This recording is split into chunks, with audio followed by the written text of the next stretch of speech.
ಆಹಾ, crowd crowd. ಹೋಗಿ ಜಾಗ ಸಿಗುತ್ತಾ ಇಲ್ಲ ಗೊತ್ತಿಲ್ಲ, ಹುಡ್ಕೊಂಡು ಹೋಗ್ಬೇಕು. ಪೀಸ್ ಆಗಲ್ಲ ಬಂದು ತಿನ್ಕೊಂಡು ಹೋಗ್ತೀನಿ. ದೇವರಣೆಗೂ ಬರಕ್ಕೆ ಹೋಗ್ಬಿಡಿ. ಸ್ಟಾರ್ಟಿಂಗ್ ಅಲ್ಲಿ ಓನರು ಪರ್ಮಿಷನ್ ಕೊಡ್ಲಿಲ್ಲ. ಆ ಕಡೆ ಹೋಗ್ತಾರೆ, ಈ ಕಡೆ ಹೋಗ್ತಾರೆ, ಇಲ್ಲಿ ಮಾತ್ರ ಯಾರು ನೋಡ್ತಾನೆ ಇಲ್ಲ. ಆಗ ಹುಡ್ಕ್ಬೇಕು ಅನ್ಸುತ್ತೆ, ಎಲೆ ತಗೊಬನ್ನಿ ಅಂತ. ಇಂಥ ಕೊನೆಗೂ ಅಣ್ಣನಿಗೆ ಮನ್ಸು ಬಂತು ಎಲೆ ಹಾಕ್ಬೇಕು ಅಂತ. ಮೀನ್ ಸಾಂಬಾರು ಅಂದ್ರೆ ಹಿಂಗೆ ಇರ್ಬೇಕು ಅನ್ಸುತ್ತೆ. ಪಪ್ಪಲ್ಲಿ ಸಿಕ್ಕಾಪಟ್ಟೆ ಪಾಪುಲರು. ಎಲ್ರಿಗೂ ನಮಸ್ಕಾರ, ನಾನು ಸಂತ. ಇವತ್ತು ನಾನು ಎಲ್ಲಿದ್ದೀನಪ್ಪ ಅಂದ್ರೆ ಮಂಗಳೂರು ಪೋರ್ಟ್ ಹತ್ರ ಮಧ್ಯಾಹ್ನ ಒಂದು ಒಳ್ಳೆ ಮೀನೂಟ ಮಾಡೋಣ ಅಂತ ಬಂದಿದ್ದೀನಿ. ಯಾವ ಜಾಗಪ್ಪ ಅಂತಂದರೆ, ಈ ಒಂದು ಜಾಗ ಶುರುವಾಗಿ ಸುಮಾರು 79 ವರ್ಷ ಆಗಿದೆ. 1945 ಶುರುವಾಗಿರೋಂಥ ಒಂದು ಜಾಗ. ಲೋಕಲಿ ಸಿಕ್ಕಾಪಟ್ಟೆ ಪಾಪುಲರು. ಬ್ಯಾಕ್ಗ್ರೌಂಡ್ ನೋಡ್ತಾ ಇದ್ದಂಗೆ ಹೋಟೆಲ್ ನಾರಾಯಣ್. ಇಲ್ಲಿ ಫಿಶ್ ಊಟ ಸಿಕ್ಕಾಪಟ್ಟೆ ಚೆನ್ನಾಗಿರುತ್ತೆ ಅಂತ ಕೇಳಿದ್ದೀನಿ. 60 ರೂಪಾಯಿಗೆ ಅನ್ಲಿಮಿಟೆಡ್ ಊಟ ಕೊಡ್ತಾರೆ. ಜೊತೆಗೆ ಫಿಶು ಕೂಡ ಸಿಗುತ್ತೆ, ಬೇಜಾನ್ ವೆರೈಟಿಯಲ್ಲಿ ತವಾ ಫ್ರೈ ಸಿಗುತ್ತೆ ಅಂತ ಕೇಳಿದ್ದೀನಿ. ಹೋಗೋಣ, ಫುಡ್ಸ್ ತೊಗೊಂಡು ಟೇಸ್ಟ್ ಮಾಡೋಣ. ಇನ್ನಿರೋ ಟೈಮಿಂಗ್ಸು ಮಧ್ಯಾಹ್ನ ಒಂದು 12:30 3:30ವರೆಗೂ ರನ್ ಮಾಡ್ಕೊಂಡು ಬರ್ತಾಯಿದ್ದಾರೆ. ಹೋಗಿ ಓನರ್ನ ಮಾತಾಡಿಸಿ ಫುಡ್ನ ತೊಗೊಂಡು ಟೇಸ್ಟ್ ಮಾಡೋಣ. ಅದಕ್ಕೂ ಮುಂಚೆ ಯಾರು ನಮ್ಮ ಚಾನಲ್ಗೆ ಹೊಸ ಬಂದಿರೋ ಮೊದಲು ಸಬ್ಸ್ಕ್ರೈಬ್ ಮಾಡ್ಕೊಳ್ಳಿ. ಬನ್ನಿ ಹೋಗಿ ಒಂದೊಳ್ಳೆ ಮೀನೂಟನ ಮಾಡೋಣ. ಆಹಾ, ಕ್ರೌಡು. ಹೋಗಿ ಜಾಗ ಸಿಗುತ್ತಾ ಇಲ್ಲ ಗೊತ್ತಿಲ್ಲ, ಹುಡ್ಕೊಂಡು ಹೋಗ್ಬೇಕು. It's waiting for item. Just ಒಂದು ಗಂಜಿ, ಅನ್ನ ಬೇಯಿಸಿರುವಂಥ ಗಂಜಿ ಕೊಟ್ಟಿದ್ದಾರೆ. ತುಂಬ ಹೆಲ್ತ್ ಕಾನ್ಸಿಯಸ್ ಕೂಡ ಇದೆ ಅಂತಲೇ ಹೇಳ್ಬೋದು.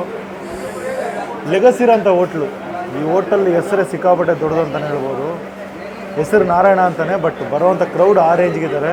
ಹೆವಿ ಬರ್ತಾರೆ. ಫ್ಯಾಮಿಲೀಸು ಬಂದು ಟ್ರೈ ಮಾಡ್ಕೊಂಡು ಹೋಗ್ತಾ ಇರ್ತಾರೆ.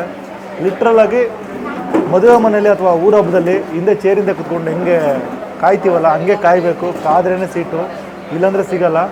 ಚಿಕ್ಕ ಜಾಗ, ಕಂಪ್ರೆಸ್ ಆಗಿರೋಂಥ ಜಾಗ. ಒಂದು 6.5-7 ಅಡಿ ಫೀಟ್ ಅಷ್ಟೇ ಹೈಟ್ ಇದೆ. ಹಬ್ಬೆ ಮಕ್ಕ ಗಬ್ಬಂತ ಹೊಡೆಯುತ್ತೆ. ಓಪನಿಂಗ್ ಕೂಡ ಜಾಸ್ತಿ ಇಲ್ಲ, ಆದರೂ ಕೂಡ ಸಿಕ್ಕಾಪಟ್ಟೆ ಜನ ಬರ್ತಾರೆ. ಜಸ್ಟ್ ಫಿಶಲ್ಲಿ ಸಖತ್ತಾಗಿ ಅಂದರೆ ನಾರ್ಮಲಾಗಿ ತವಾ ಫ್ರೈ ಮಾಡಿಬಿಟ್ಟು ಅದರಲ್ಲಿ ಉಳಿದಿರುತ್ತಲ್ಲ ಮಸಾಲ, ಆ ಮಸಾಲಾನ ಮೇನಾಗಿ ಮೇಲಾಗಿ ಕೊಡ್ತಾರೆ. ಅದೇ ಸಿಕ್ಕಾಪಟ್ಟೆ ಸ್ಪೆಷಲ್ಲು. ಜಾಗ ಹುಡ್ಕೊಳ್ಳೋದು ತುಂಬ ಕಷ್ಟ. ಬೇಗನೆ ಬರಬೇಕು. ಅದಕ್ಕೆ ನಾವು ಬೇರೆ ಸ್ವಲ್ಪ ಲೇಟಾಗಿ ಬಂದ್ಬಿಟ್ವಾ. ಹತ್ತತ್ರ 3 ಗಂಟೆ ಆಯಿತು. 3:30 ಕ್ಲೋಸ್ ಮಾಡಿಬಿಡ್ತಾರೆ. ಮಧ್ಯಾಹ್ನ ಒಂದು 12:30 ಹಂಗೆ ಶುರುವಾದರೆ ಒಂದು 3:30 ಮ್ಯಾಕ್ಸಿಮಮ್ 3:30ವರೆಗೂ ಮಾತ್ರ ಇರ್ತಾರೆ. ಸ್ವಲ್ಪ ಫಿಶ್ಶು ಕಾಸ್ಟ್ಲಿ ಇದೆ ಅಂತ ಹೇಳಿದರು. ಬರಲಿ ನೋಡೋಣ. ಎಲೆ ತರಬೇಕು, ಎಲೆಗೆ ವೆಯ್ಟಿಂಗು. ಎಲೆ ತಗೊಬರೋದು ಒಬ್ಬರು ಇಲ್ಲ. ಆ ಕಡೆ ಹೋಗ್ತಾರೆ, ಈ ಕಡೆ ಹೋಗ್ತಾರೆ, ಇಲ್ಲಿ ಮಾತ್ರ ಯಾರು ನೋಡ್ತಾನೆ ಇಲ್ಲ. ನಾವು ಹುಡ್ಕ್ಬೇಕು ಅನ್ಸುತ್ತೆ, ಎಲೆ ತಗೊಬನ್ನಿ ಅಂತ. ಪೀಸ್ ಆಗಲ್ಲ ಬಂದು ತಿನ್ಕೊಂಡು ಹೋಗ್ತೀನಿ. ದೇವರಣೆಗೂ ಬರೋಕ್ಕೆ ಹೋಗ್ಬಿಡಿ. ಸ್ವಲ್ಪ ಕಷ್ಟನೋ ಸುಖನೋ ತಿನ್ಕೊಂಡು ಹೋಗ್ತೀನಿ ಅಂದ್ರೆ ಮಾತ್ರ ಬನ್ನಿ. ಏನು ಈ ರೇಂಜಿಗೆ ರಶ್ ಇದ್ದಾರೆ ಹಂಗೆ ಅದ್ರಲ್ಲಿ ನೋಡದೆ ಬಂದು ತಿನ್ಕೊಂಡು ಹೋಗ್ತೀನಿ, ಟೇಸ್ಟ್ ಮಾಡ್ತೀನಿ ಬನ್ನಿ. ಸ್ವಲ್ಪ ಪಾರ್ಕಿಂಗು ಹೊರಗಡೆ ಸ್ವಲ್ಪ ಪ್ರಾಬ್ಲಮ್ ಇದೆ, ನೋಡ್ಕೊಂಡು ಬರಬೇಕು. ಪಾರ್ಕಿಂಗ್ ಆ ಲೆವೆಲ್ಗೆ ಜಾಗ ಇಲ್ಲ. ಫ್ರಂಟಲ್ಲಿ ಒಂದು ಸ್ವಲ್ಪ ಚಿಕ್ಕ ಜಾಗ ಇದೆ. ಸ್ಟಾರ್ಟಿಂಗಲ್ಲಿ ಓನರು ಪರ್ಮಿಷನ್ನೇ ಕೊಡಲಿಲ್ಲ. ಸರ್ ಸಿಕ್ಕಾಪಟ್ಟೆ ರಶ್ ಸರ್, ಜಾಗನೇ ಇಲ್ಲ, ಕಷ್ಟ ಆಗುತ್ತೆ ಅಂದರು. ಇಲ್ಲ ಸರ್, ನಾವು ಹೆಂಗೋ ಮಾಡ್ಕೊತೀವಿ ಅಂದ್ವಿ. ನೀವು ಕಷ್ಟನೂ ಸುಖನೂ ಮಾಡ್ಕೊಂಡು ಹೋಗ್ತೀರೋ ಮಾಡ್ಕೊಂಡು ಹೋಗಿ ಅಂತಲೇ ಅವ್ರು ಹೇಳಿದ್ರು. ಬಂದು ಬಾಯಲ್ಲೇ ಗೊತ್ತಾಯಿತು ಮೇಲೆ ಬಂದಮೇಲೆ, ಏನು ಈ ರೇಂಜಿಗ ಯಪ್ಪ ಇಂಥ ಕೊನೆಗೂ ಅಣ್ಣನಿಗೆ ಮನ್ಸು ಬಂತು ಎಲೆ ಹಾಕಬೇಕು ಅಂತ.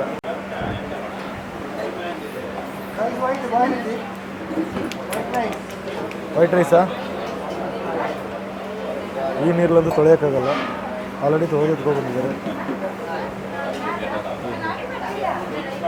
ಎಲ್ಲ ಪ್ರಾಪರ್ ಆಗಿರುತ್ತೆ. ಒಂದು ಮಿಡ್ ರೇಂಜಲ್ಲಿರುತ್ತೆ, ಜಾಸ್ತಿ ಅನಿಸಲ್ಲ, ದೊಡ್ಡ ಎಲೆ ಅನಿಸಲ್ಲ. ನೋಡೋಣ, ರೈಸ್ ತೊಗೊಬರ್ರಿ. ನಮ್ಮದು ಗ್ರೇವಿ ಸಪ್ರೇಟಾಗಿ ಕೊಟ್ಬಿಡ್ತಾರೆ. ಫಿಶ್ ಗ್ರೇವಿನಾ?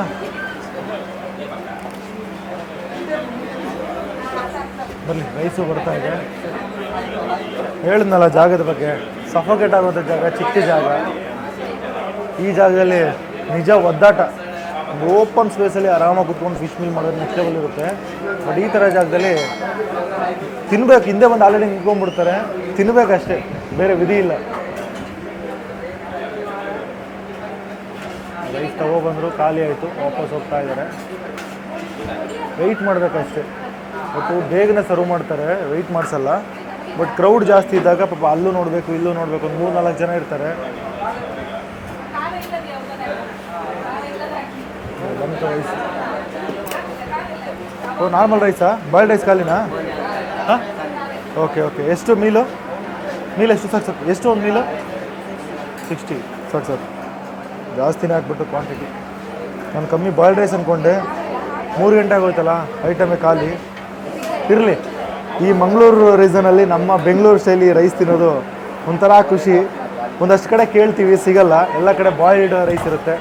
ಪಲ್ಯ ಏನು ಪಲ್ಯ? ತರಕಾರಿ ಮಿಕ್ಸಾ?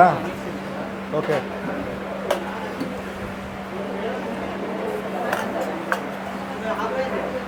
ಮೂರು ಗಂಟೆ ಮೇಲೆ ಬಾಲ್ಡ್ ರೈಸ್ ಸಿಗಲ್ಲ, ಖಾಲಿ ಆಗ್ಬಿಡುತ್ತಾ? ಓಕೆ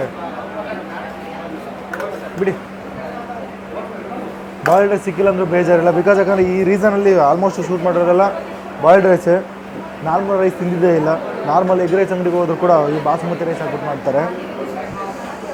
ಸಾಂಬಾರು ಕೊಟ್ಟಿದ್ದಾರೆ, ಹಾಕೊಳ್ಳೋಣ. ಫಿಶ್ಶು ಬಂತು. ಯಾವುದಿದೆಯಣ್ಣ? ಅಂಜಲಕ್ಕಿ, ಬಾಂಗ್ಡೆ, ಇದು ಸ್ಪೆಷಲ್ಲಾ? ಬಾಂಗ್ಡೆ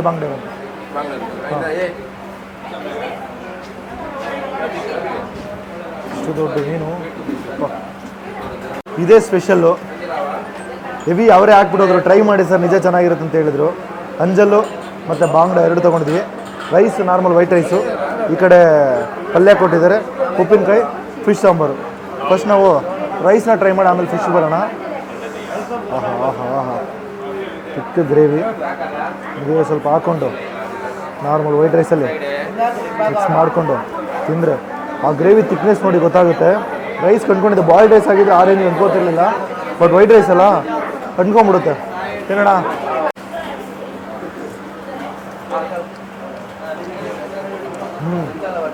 ಮೀನು ಸಾಂಬಾರು ಅಂದರೆ ಹಿಂಗೆ ಇರಬೇಕನ್ಸುತ್ತೆ. ಹುಳಿ ಸ್ವಲ್ಪ ಜಾಸ್ತಿ. ನಾನು ಸುಮಾರು ಕಡೆ ಎಲ್ಲ ಕಡೆ ಟ್ರೈ ಮಾಡಿದ್ದೀನಿ, ಮಂಗಳೂರು ಒಂದು 5-6 ಹೋಟ್ಲಲ್ಲಿ. ಇಷ್ಟೆಲ್ಲ ಹುಳಿ ಇಲ್ಲ, ಲೈಟಾಗಿ ಹುಳಿ ಇರುತ್ತೆ, ಬಟ್ಟು ಕಂಪ್ಲೀಟ್ ಹುಳಿ. ಆ ಒಂದು ಮಸಾಲ ಕಾಂಬಿನೇಷನ್ ಜಾಸ್ತಿ ಇದೆ, ಗೊತ್ತಾಗುತ್ತೆ.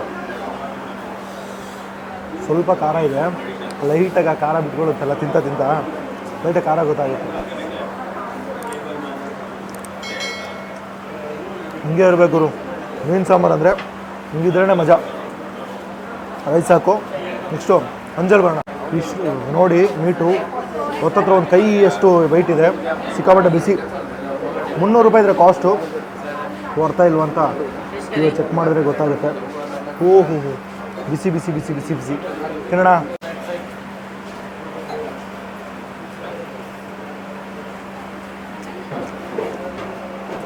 ಮಜದ ಜಾಸ್ತಿ ಕೊಬ್ಬರಿ ಎಣ್ಣೆ ಡಾಮಿನೇಷನು.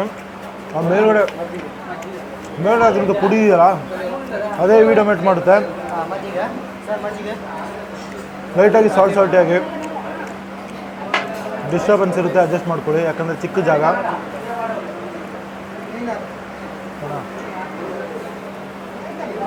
ಮೇಲ್ಗಡೆ ಹಾಕಿರೋಂಥ ಪುಡಿ ಸಿಕ್ಕಾಪಟ್ಟೆ ಡಾಮಿನೇಷನು, ಉಪ್ಪು ಜಾಸ್ತಿ ಇರುತ್ತೆ. ಆ ಸಾಲ್ಟಿಯಾಗಿ ತಿನ್ಬೇಕಾದ್ರೆ ಫಿಶ್ಶು ಮಜಾ ಇರುತ್ತೆ. ಇನ್ನೊಂದು ಬೈಟ್ ಮಾಡೋಣ. ಕಂಪ್ಲೀಟ್ಲಿ ಮೀಟು, ಜಸ್ಟ್ ಮುಳ್ಳುಗಳೆಲ್ಲ ಏನೂ ಸಿಗೋಲ್ಲ, ಮೀಟು ಮೇಲ್ಗಡೆ ಅಂತ ಪುಡಿಗೆ ಹಂಗೆ ಲೈಟಾಗಿ ಮಿಕ್ಸ್ ಮಾಡಿಕೊಂಡು ತಿಂದರೆ ಸ್ಪೈಸಿನೆಸ್ ಇರುತ್ತೆ, ಸಾಲ್ಟಿಯಾಗಿರುತ್ತೆ. ಕ್ರೇಜಿ. ಹಂಗೆ ಸ್ವಲ್ಪ ಪುಡಿ ತೊಗೊಂಡು ರೈಸ್ ಜೊತೆ ಮಿಕ್ಸ್ ಮಾಡಿಬಿಟ್ಟು ಹಂಗೆ ಒಂದು ಚಿಕ್ಕ ಪೀಸು ಮೀಟನ್ನ ತೊಗೊಂಡು ಒಂದು ಬೈಟ್ ಹೊಡೆದ್ರೆ ಅಲ್ಟಿಮೇಟ್ ಇರುತ್ತೆ.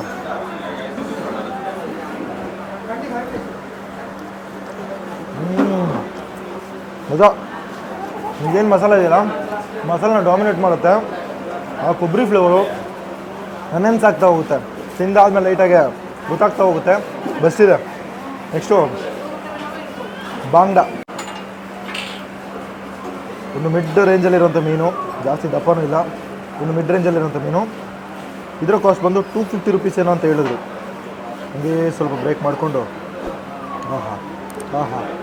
ಆ ಫ್ಲೆಶ್ ನೋಡಿ, ಮೀಟ್ ನೋಡಿ, ಫ್ರೆಶ್ ಆಗಿದೆ, ಎಲ್ಲೂ ಕಪ್ಪಾಗಿಲ್ಲ, ಏನಾಗಿಲ್ಲ, ವೈಟಿಗೆ ಚೆನ್ನಾಗಿ ಕಾಣಿಸ್ತಾ ಇದೆ. ತಿನ್ಬಿಡೋಣ. ನಿಜ ಮೇನು ಅದು ಮೇಲೆ ಹಾಕಿರೋಂಥ ಮಸಾಲ ಡಾಮಿನೇಷನು, ಮಸಾಲ ಒಂದೇ ಹಾಕಿದ್ರು ಕೂಡ ಒಂದೊಂದು ಫಿಶ್ಶು ಆ ಫಿಶ್ಶು ತಕ್ಕಂಗೆ ಟೇಸ್ಟ್ ಚೇಂಜ್ ಆಗ್ತಾ ಹೋಗುತ್ತೆ. ಇದರಲ್ಲೇ ಒಂಥರ ಇದೆ, ಇದರಲ್ಲೇ ಒಂಥರ ಇದೆ. ಜಾಸ್ತಿ ಒಂದು ಮಸಾಲದಲ್ಲಿ ಸಾಲ್ಟ್ನೆಸ್ ಜಾಸ್ತಿ. ನಿಜ 250 ರೂಪಾಯಿಗೆ ಹೊರ್ತಾ ಇಲ್ವ ಅಂತ ನನಗಂತೂ ಗೊತ್ತಿಲ್ಲ. ಟೇಸ್ಟ್ ಮಾಡಿದಾಗ ವರ್ತ್ ಅಂತ ಅನಿಸ್ತು. ನೀವು ಮಂಗಳೂರು ರೀಸನಲ್ಲಿದ್ದರೆ 250 ರೂಪಾಯಿ ಕೊಡೋದು ಈ ಮೀನಿಗೆ ವರ್ತಾ, ಮತ್ತು ಈ ಮೀನು 300 ರೂಪಾಯಿ ಕೊಡೋದು ವರ್ತಾನನ್ನ ನಾನು ಕಮೆಂಟ್ ತಿಳಿಸಿ.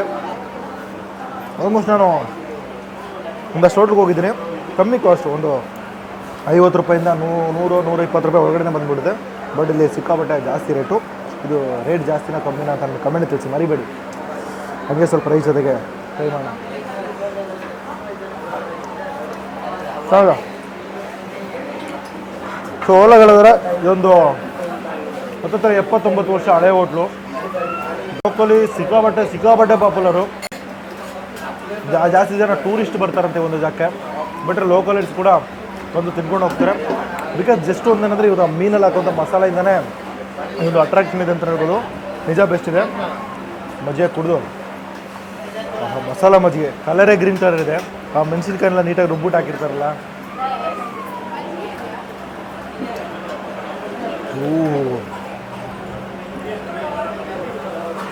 ಫ್ಲೇವರೇ ಮಜಾ ಬೆಸ್ಟಾಗಿದೆ. ಒಂದು ಒಳ್ಳೆ ಬೆಸ್ಟ್ ಮಸಾಲ ಮಜ್ಜಿಗೆ.